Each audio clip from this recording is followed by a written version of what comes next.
short video will take you through how to set up a new volunteer opportunity in ParentBooker. First of all, we're at the home page. You can see the custom banner that's branded to the school and the progress meter and all the volunteer opportunities that have been set up. To create an opportunity, click Volunteer Opportunities. You'll need to be an administrator or a coordinator to be able to access this control. Then you'll see a list of all the opportunities that have been set up already. I'm going to create a new one, so I click Create Opportunity here. The first thing you need to do is title your opportunity. This will be the name that appears in the list to parents, so give it a clear title. I'm going to give it Auction Setup as the name.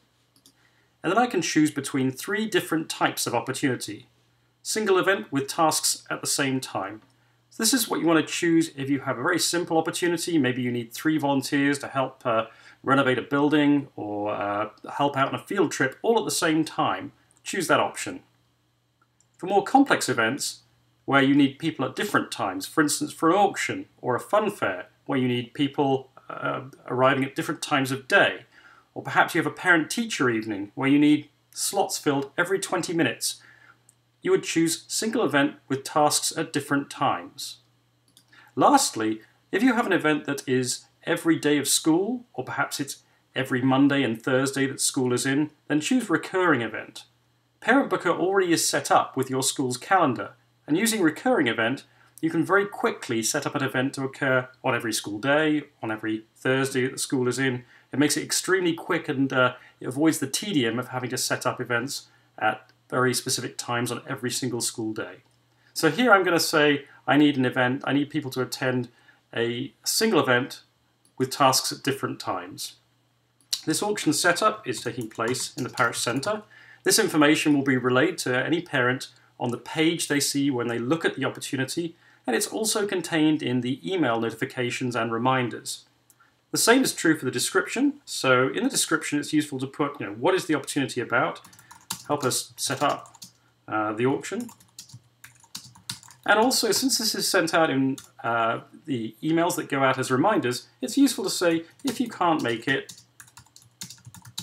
please let us know by emailing, and then put your name and contact details. That way if someone has to pull out, they at least know who to contact, just to let them know. Document or flyer URL. This is optional. So there are many events where you want to include a link to more information. And the description field above just hasn't got enough text, or you want to put graphics in there. This is where you can link to another page on the internet. It's great if you use Google Docs, where you can post long documents with images and more links. And link text is simply the link title that's going to appear. It's not going to show the long and complex Google Docs or URL. It's going to show this text. And this is included, the document or flyer link and URL is going to be included on the information page when viewers first see the opportunity, and it's also included in the emails that go out as reminders. Credit parent hours. So this is where, if you have an event that you want to automatically credit parents into their service hours log, you can choose yes here, and then when the event has occurred, ParentBooker will automatically log those hours into that parent's service record. Sometimes if you have something like yard duty, you want to approve, because sometimes parents don't show up. So if you choose only after I approve, you'll get that option when you look at the volunteer event screen as an administrator or the person, coordinator who set the event up. You'll be able to choose and only selectively approve those people who showed up. Notify me. This is a great function. It keeps you informed. So the moment anyone signs up for this event or withdraws, you'll receive an email. It's almost instantaneous, and it keeps you really informed about who's coming and who's not. Email reminders. So you want to make sure people show up. So here I'm going to choose, I want to send reminders 3 days before the event. And that will literally send, in the middle of the night, an email will be sent out 3 days before the event to each parent who has signed up. And that will tell them the date they signed up. It'll contain all the information we've input above, just to keep them informed. Prevent parents withdrawing. So this is very, very useful if you have an event like yard duty or school patrol, and you basically don't want to allow people to pull out at short notice. So you can do that by saying, if it's within 5 days of the event, don't let users automatically click the link, the remove or withdraw link that's on Parent Booker. That's the reason I put in that description above. If it's within, you need to pull out at short notice, give the coordinator a call and here's the contact details. Security checks. Some schools require TB checks, especially if you have an event or volunteer opportunity which is working with children.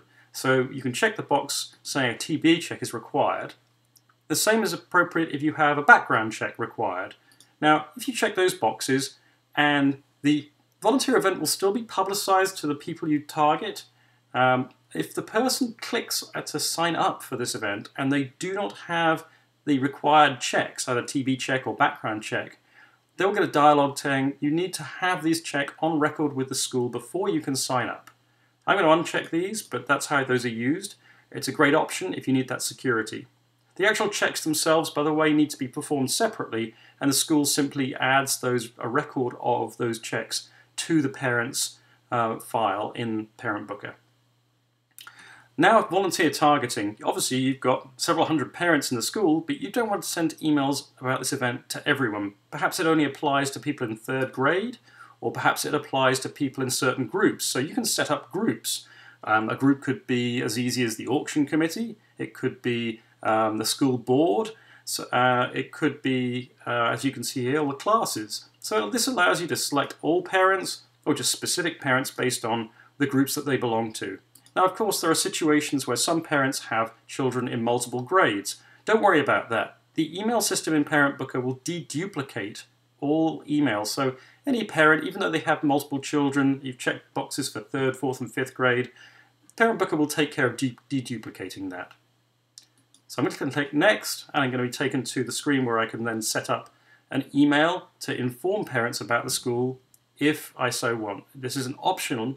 And this is where you have to set up the roles and tasks. So here I can basically set up, we've got the booth set up, I need 3 volunteers for that.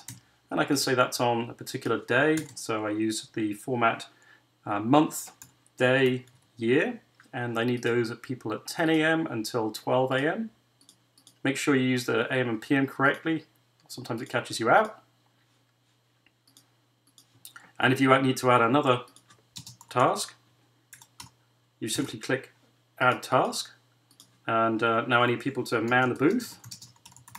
So I'm going to say I need 6 people for that between 11 AM and 2 PM. And then I need a second shift, and booth, and that's from 2 PM to 5 PM.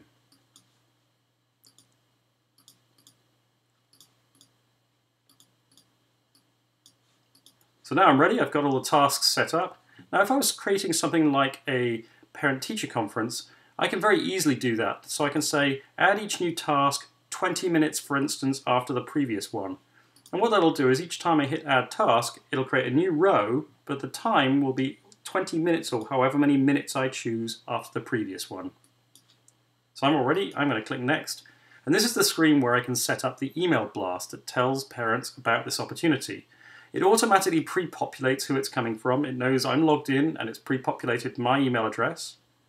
It allows me to change the name. For instance, it might say Richard and Amy Hall, but in this case I just want to say from Richard Hall. This is the email it will appear to come from. This is the notification I can send to the parents to tell them about the opportunity.